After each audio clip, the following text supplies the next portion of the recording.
Bonjour à tous, Ludovic Leclerc, enfin Nice pour benjaminvestor.be. Alors je vous propose ici une petite vidéo d'analyse d'un exemple live qu'on suit dans notre zone membre. Et cet exemple ce sera pour aujourd'hui Suez Environnement. Alors en unité hebdomadaire, on voit que Suez Environnement cette semaine a accéléré au niveau de ce niveau des résistances des 15,42.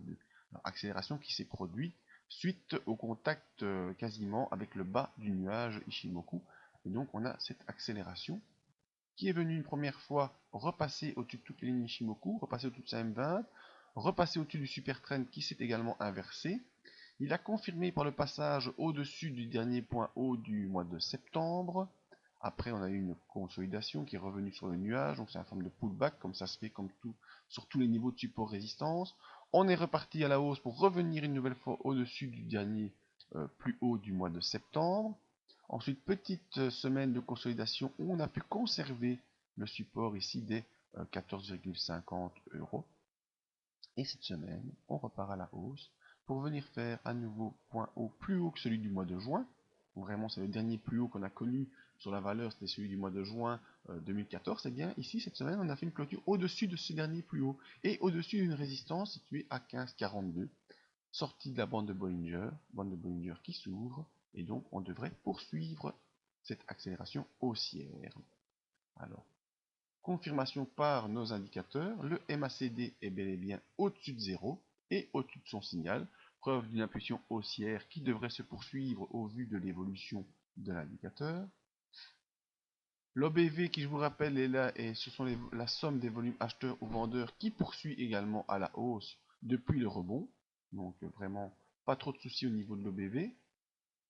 Et le RSI, qui est pour moi l'indicateur qui marque le plus les pressions haussières et baissières, est revenu au-dessus de 60, donc en pression d'accélération haussière, et il fait également un point plus haut que le haut précédent. Donc tout ça devait progresser à la hausse également sur le RSI.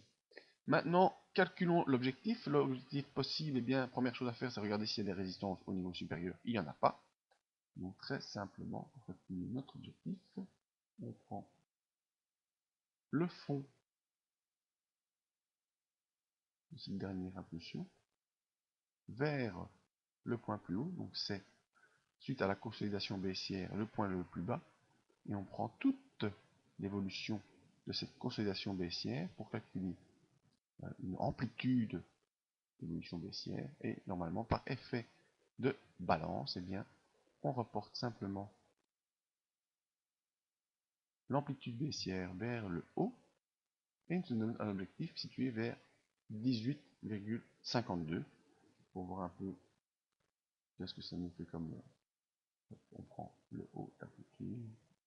Ah, ça nous fait à peu près 18% de hausse possible pour cette valeur Suez Environnement, donc dans une évolution hebdomadaire, donc une évolution moyen terme, à peu près 3 à 6 mois avant de potentiellement rejoindre l'objectif.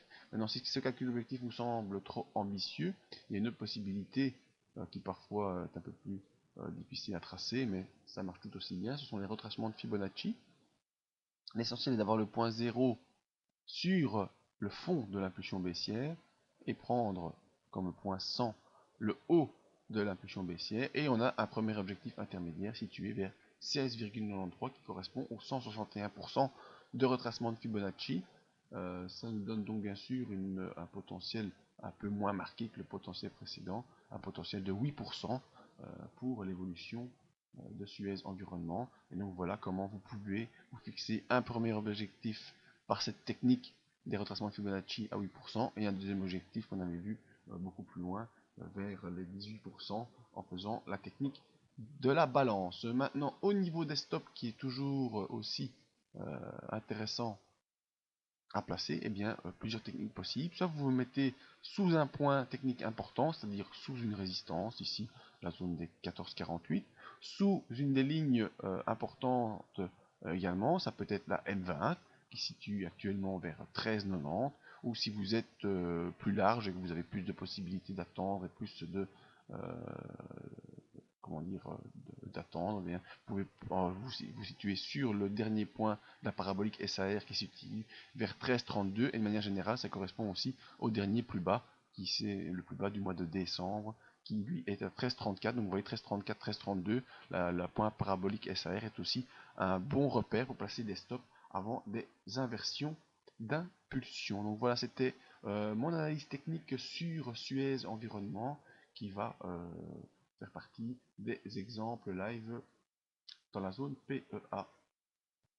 Voilà, si vous voulez me contacter, n'hésitez pas à le faire via ce petit point ici de contact. Merci à tous, à très bientôt.